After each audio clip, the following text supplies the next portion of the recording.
tugoberera ennyimba eziyimbibwa generation eddako myaka 5 okakasa munaaba mu nsi mukyalimu abantu abategeera nga bwe tutegeera. Musirikeeko b'emitwe gibakaddiye, musirike. Muyimbe ku bintu ebiyamba abantu ate muyimbe ku bintu ebiraga ensi gyekola ki. Nammwe mulyogerwako mudda nga mwogerwako nga kafeero nga mwogerwako nga basudde.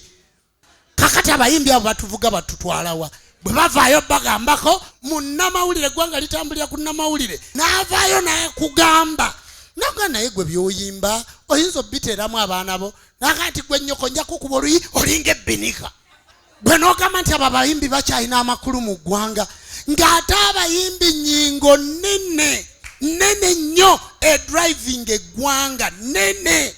Ekintu kino baakikola kuviira ddala ku maleediyo kuviira ddala ku TV ne basiba time limit ne bamuwa eddakiika 2 n'ekitundu kati eddakiika 2 n'ekitundu n'oyimbiramu oti amakulu olina kuyimba nkudi ate okola ki.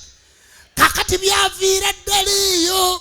Bassebo ne bannyabo bannayuganda njagala okubategeeza abantu bagenda mu ndongo olw'emisolo egibagibwako. Abantu bagenda mu ndongo abantu tebakyalina ssuubi ate ne batuuka mu ndongo ewaali bazzizaamu essuubi wabeerayo kwepiica. David Lutalo bwe baba bakugambye n'owulira nga kikunyiza sirika kubanga njagala kubuulira mwe mubale ebintu bino.